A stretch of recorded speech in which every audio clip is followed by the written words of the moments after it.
కూటమి ప్రభుత్వం 3 నెలలు ముచ్చటే త్వరలో కూటమి ప్రభుత్వం కూలిపోతుందని చెప్పి వైసీపీ చెప్పింది. నిజంగా కూటమి ప్రభుత్వం కూలిపోద్దా?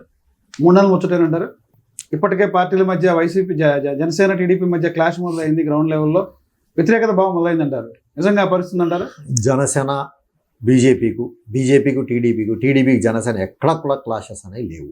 ఏ విధంగా అయితే ఎన్నికల ముందు కలిసి దీనిలో భాగంగానే గత వారం రోజుల క్రితం కూడా చంద్రబాబు నాయుడు గారికి ఫోన్ చేస్తే పవన్ కళ్యాణ్ గారు ఫోన్ లిఫ్ట్ చేయట్లేదు అనేది కొంత ప్రచారం జరిగింది సోషల్ మీడియాలో కూడా. ఎవరు చూశారు? అది పవన్ కళ్యాణ్ గారు చెప్పారా, చంద్రబాబు నాయుడు గారు చెప్పారా, లేకపోతే చంద్రబాబు నాయుడు గారి పిఏ చెప్పారా, పవన్ కళ్యాణ్ గారి పిఏ చెప్పారా? ఏదేదో మాట్లాడుతున్నారు. అవన్నీ మాట్లాడి మనం చూస్తే మనకు అసలు టైం ఉండదన్నమాట. అంత అబద్ధాల ప్రచారం ఉంది ఈరోజు సోషల్ మీడియాలో. ఏదో ఒకటి వేస్తూనే ఉంటారు.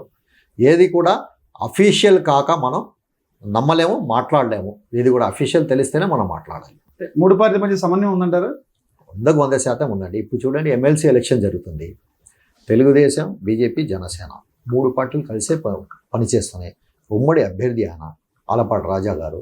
ఈ 3 పార్టీల మీటింగ్ నా ఆఫీసులో కూడా ఎన్నోసార్లు జరిగింది. నేను బీజేపీ ఆఫీస్కి వెళ్ళాం. బీజేపీ, జనసేన, టీడీపీ వచ్చి కేసీని చిన్ని గారి ఆఫీస్కి, టీడీపీ ఆఫీస్కి వచ్చారు. మాకు ఎక్కడ కూడా తేడా లేదు. ఎవడో ఏదో వైసీపీ వాడు ఏదో వాగుతాడు, కానీ మాకైతే మా మనసుల్లో కానీ మాకు భాషలో కానీ ఎక్కడా మనకు తేడా లేదు. కలిసే పనిచేస్తాం, కలిసే ఉంటాం. సార్, మీ కుటుంబ నేపథ్యం ఏంటి? మీరు ఎప్పుడు రాజకీయాల్లోకి వచ్చారు? మీ కుటుంబ నేపథ్యం ఏంటి? అసలు మీరు ఎంతమంది సంతానం? మేము 8 మంది సంతానం అండి మా తల్లిదండ్రులకి. నాన్నగారి పేరు? 4 మగపిల్లలు, 4 ఆడపిల్లలు. మా నాన్నగారు అబ్దుల్ వహాబ్ గారని డాక్టర్. ఆయన మనం 10th క్లాస్లో ఉన్నప్పుడే చనిపోవడం జరిగింది. ఎంబీబీఎస్ డాక్టర్ గారు? లేదండి, ఆయుర్వేదిక్ డాక్టర్. ఆ కాలంలో ఆయుర్వేదిక్, బీఎస్సీ, ఏజీ ఆయుర్వేదిక్ అంటే చాలా విలువ ఉండేది 30 years. దానిలో మీ ఎన్నోవాళ్ళు మీరు? నేను నాకన్నా ఒక పెద్ద అన్నయ్య ఉన్నారు, 2 అక్కలు ఉన్నారు, నేను 4వ వాడిని. మీకు ఎంతమంది సంతానం? నాకు 2 మగపిల్లలు అండి. మీరు ఎప్పుడు రాజకీయాల్లోకి వచ్చారు? నేను చంద్రబాబు నాయుడు గారి ముఖ్యమంత్రి అయిన సంవత్సరం నేను తెలుగుదేశం పార్టీలో జాయిన్ అయ్యాను. అప్పటి వరకు నేను స్టూడెంట్స్ ఆర్గనైజేషన్లో ఉన్నాను. నేను గతంలో స్కూల్లో ఉన్నప్పటి నుంచే children's organisation, school people leaders అలాంటి సర్వీస్ చేసేవాడిని. తర్వాత స్టూడెంట్స్ ఇస్లామిక్ ఆర్గనైజేషన్ అంటే ఎస్ఐఓకి విజయవాడ నగర కార్యదర్శిగా చేశాను నేను అనేక సంవత్సరాల. తర్వాత ప్రెసిడెంట్గా చేశాను. దాని తర్వాత ఇక చంద్రబాబు నాయుడు వెనకాల నడవాలి నేను. చంద్రబాబు నాయుడు గారు అయితే ఈ రాష్ట్రానికి నిజమైన నాయకుడని నమ్మి ఆ కాలంలో చంద్రబాబు నాయుడు గారు ముఖ్యమంత్రి అయిన సంవత్సరం నేను పార్టీలో జాయిన్ అయ్యాను. ఏం చదువుకున్నాను? నేను డిగ్రీ చేశానండి. డిగ్రీ గ్రూప్ ఏంటండి? బిఏ చేశాను. ఇప్పుడు సూపర్ 6 పథకాలు ఎలా ఉంది? అమలు ఎలా ఉంది సూపర్ 6 పథకాలు? సూపర్ 6 పథకాలు అంటే చూడండి, జగన్మోహన్ రెడ్డి ఇంతకుముందు ప్రభుత్వంలో ఏదైతే హామీలు ఇచ్చాడో మొదటి హామీ నెరవేర్చడానికి అతనికి 1 సంవత్సరం పట్టింది. ఉదాహరణకు పెన్షన్లు పెంచుతామని 1000 రూపాయలు పెన్షన్లు పెంచడానికి అతనికి 5 సంవత్సరాలు పట్టింది. అదే మన ప్రభుత్వం, తెలుగుదేశం ఈ కూటమి ప్రభుత్వం చూసుకుంటే ఏదైతే సూపర్ 6లో పెట్టారో పెన్షన్లు పెంచుతామని మొదటి నెలలోనే 1000 రూపాయలు పెంచి ఇచ్చిన ఘనత, చరిత్ర తెలుగుదేశం పార్టీకే ఉంది, తెలుగుదేశం పార్టీకి దక్కింది. ఎందుకంటే మన ప్రియతమ నాయకుడు నారా చంద్రబాబు నాయుడు గారు ఎన్నికల మేనిఫెస్టోలో ఎన్నికల్లో ఏదైతే హామీ ఇస్తారో ఆయన దానికి 100కు 90% అమలు చేస్తానికి ప్రయత్నించే నాయకుడు నారా చంద్రబాబు నాయుడు గారు.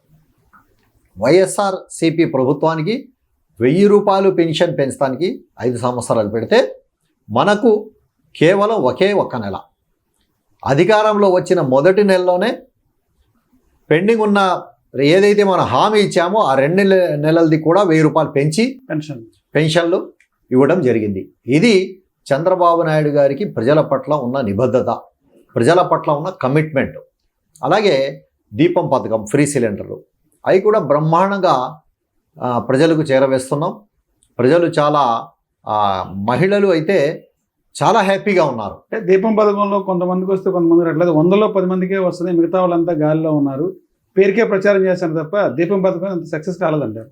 ఏం చెప్తారు దానికి? లేదండి, గతంలో కూడా దీపం పథకం ప్రవేశపెట్టిందే తెలుగుదేశం ప్రభుత్వం, చంద్రబాబు నాయుడు గారు. ఇప్పుడు కూడా ఈ దీపం పథకంలో ఏదైతే ఫ్రీ సిలిండర్లు ఉన్నాయో పక్కాగా అందరికీ చేరవేస్తున్నారు, అందరు కూడా తీసుకుంటున్నారు. కానీ కొద్దిగా దాంట్లో ఏదైతే టెక్నికల్ ఇష్యూస్ ఉండే ఎవరికన్నా రాకపోవచ్చు, ఒక 10-20% మందికి రాకపోవచ్చు. అది కూడా క్లియర్ అయిపోద్ది. వాళ్ళందరికీ కూడా ఏదైతే మాట ఇచ్చారో ఇస్తారు. తర్వాత మీకు ఇంకో చిన్న మాట చెప్తున్నాను.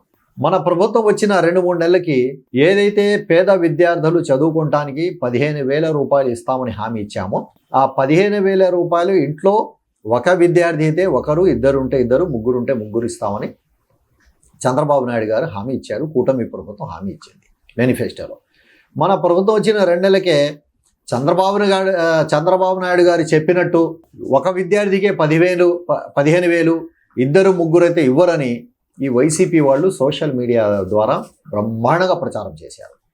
కానీ మొన్న చంద్రబాబు నాయుడు గారు, లోకేష్ గారు డిక్లేర్ చేశారు, ఇంట్లో ఒక విద్యార్థి ఉంటే 15,000, 2 ఉంటే ఇద్దరు ఉంటే 30,000, 3 ఉంటే 45,000, ఎంతమంది ఉన్నా కూడా ప్రతి విద్యార్థికి తల్లికి వందనంతో 15,000 రూపాయలు ఇస్తానికి బాహాటంగా డిక్లేర్ చేసిన నాయకుడు నారా చంద్రబాబు. అంటే ఇచ్చారండి ఇప్పుడు 15,000 అమ్మ తల్లికి వందనం కార్యక్రమం త్వరలోనే అమలు చేస్తారండి. దానికి కూడా ఇంప్లిమెంట్ చేస్తున్నారు. అది కూడా స్టార్ట్ అయింది.